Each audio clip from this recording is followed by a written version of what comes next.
नमस्कार सैनिकों, मैं हूं आपके साथ आपकी पत्रकार नैना शर्मा। उम्मीद करती हूं आप सब सैनिक भाई स्वस्थ होंगे, आप सब अच्छे होंगे। आज मैं आपसे पूछना चाहती हूं क्योंकि मुझे इस सवाल का जवाब नहीं मिल रहा है कि कब तक हमारी सरकार यूं ही बहरी बनी बैठेगी। कब तक हमारी सरकार यूं ही हमारे सैनिकों को नजरअंदाज करती रहेगी। कब तक हमारी सरकार हमारे सैनिकों का हक मारती रहेगी और कब तक हमारी सरकार हमारे युवाओं को इस तरह से परेशान करती रहेगी। कब वो ये सब करना बंद करेंगे? कब तक हमारे सैनिकों को, हमारे युवाओं को इतनी ज्यादा परेशानी सहनी पड़ेगी? आखिर कब इन लोगों को इनका हक मिलेगा जो इनको मिलना चाहिए? कितने लंबे समय से इनकी जो है लड़ाई चलती आ रही है सैनिकों की, कब तक ये और चलती आएगी? कब सरकार सुनेगी इनकी? कब तक बहरी बनी बैठी रहेगी? क्यों नहीं सरकार सुन रही है इन लोगों की? क्यों सरकार डर रही है? इन्होंने कुछ एक्स्ट्रा तो नहीं मांगा है।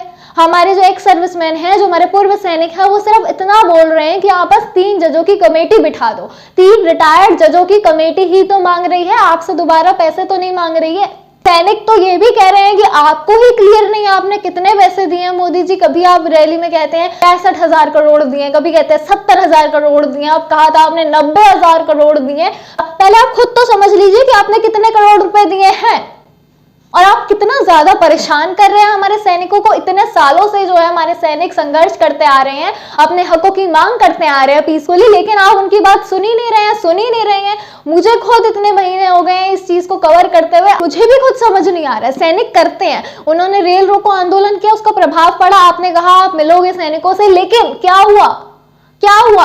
4 दिसंबर डेट निकाली थी ना, कुछ नहीं हुआ, आप आए नहीं। आपके हर वादे खोखले निकलते हैं, आपका हर एक बात झूठ निकलता है। आप हमेशा खोखले वादे कर देते हैं, हमेशा बस एक सहानुभूति के लिए बोल देते हैं चीजों को, लेकिन उसको कभी पूरा नहीं करते अपने वादे को। क्यों आप ऐसे वादे करते हो जो आप पूरे ही नहीं कर सकते हैं? तो हमारे युवा भी कुछ और नहीं चाह रहे हैं। आप ही युवा को आराम से उनको बैठ के समझाएंगे तो वो समझ जाएंगे। हमारे युवा कुछ अलग नहीं मांग रहे हैं, वो अपनी पेंडिंग भर्तियों को वापस मांग रहे हैं जो कैंसिल कर दी गई थी।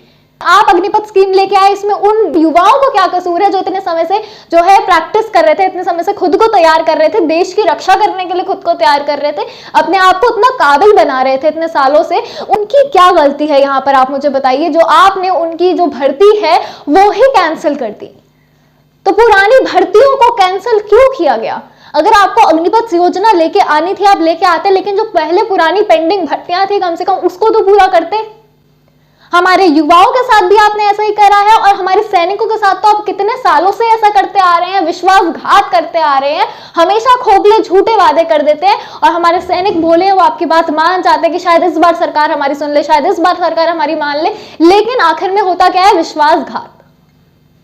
आखिर में कुछ नहीं होता है विश्वासघात के अलावा। आप हमेशा ऐसा ही करते आए हैं, हमारे सैनिकों के साथ हमेशा ऐसा ही होता है।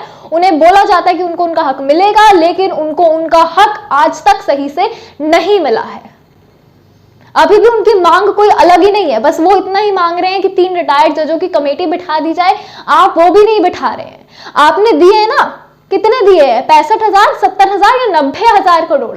जितने भी दिए हमारे सैनिकों ने दोबारा नहीं मांगे। हमारे सैनिकों ने कहा है कि 3 रिटायर्ड जजों की कमेटी बिठा दीजिए और बस वो फैसला कर देगी, वो दूध का दूध और पानी का पानी कर देगी। आपको उसमें भी परेशानी है। हमारे सैनिकों तो ने नहीं कहा ना कि आप पैसा खा गए हैं।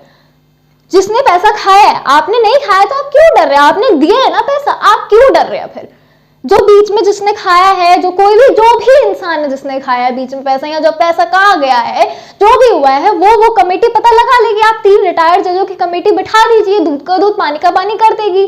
आप गलत नहीं है ना, तो आप किस लिए डर रहे हैं? फिर आपको डरने की कोई जरूरत ही नहीं है। आप हमारे सैनिकों को क्यों इग्नोर कर रहे हैं? क्यों उनकी बात नहीं सुन रहे? क्यों उनके आगे बहरे बन के बैठे हुए हैं? मेरे को तो ये बिल्कुल समझ नहीं आ रहा है कि क्यों सरकार हमारे जो सैनिक हैं उनके सुनने के लिए तैयार नहीं है। आप मुझे कमेंट सेक्शन में आज बता ही दीजिए कि क्यों इतने सालों से जो हमारे सैनिक संघर्ष करते आ रहे हैं, इतने सालों से उनकी बात क्यों नहीं सुनी जा रही है? क्यों उनको इग्नोर किया जा रहा है? क्यों उनको उनके सामने ऐसे बहरा बन के बैठे रहते हैं जैसे वो तो है ही नहीं, वो एग्जिस्ट ही नहीं करते? ऐसा क्यों? उनको ऐसा क्यों महसूस कराया जाता है? उनके साथ ऐसा क्यों व्यवहार किया जाता है? उनके साथ क्यों उनकी बातें नहीं सुनी जा रही? क्यों उनको उनके हक नहीं दिए जा रहे हैं?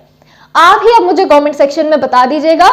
मैं आपसे फिर अगली वीडियो में जरूर मिलूंगी, लेकिन आप आज मुझे कमेंट करके ये बता दीजिएगा जो भी आप सोचते हैं, जो भी आप पता है, मुझे समझ ही नहीं आ रहा है कि क्यों सरकार ऐसा कर रही है। आपको क्या लगता है, आप क्या सोच रहे हैं, आप मुझे जरूर कमेंट सेक्शन में बता दीजिएगा। मैं जानना चाहती हूँ आप लोगों की राय कि ऐसा क्यों कर रही है सरकार हमारी। आप लोग इतने सालों से करते आ रहे हैं, इतने सालों से अपने हक के लिए आवाज उठाते आ रहे हैं, आप लोगों को ज्यादा पता है। तो प्लीज आप मुझे कमेंट सेक्शन में बता दीजिएगा दिक्कत कहां आ रही है सरकार को, सरकार क्यों नहीं सुन रही आपकी। आप प्लीज मुझे कमेंट सेक्शन में अपनी राय और इस चीज का जवाब लिख के जरूर बताइएगा कि ऐसा क्यों कर रही है सरकार। मैं फिर से मिलूंगी अगले वीडियो में, तब तक के लिए बने रहिए हमारे चैनल के साथ। मैं हूं आपके साथ आपकी पत्रकार नैना शर्मा। जय हिंद, जय भारत।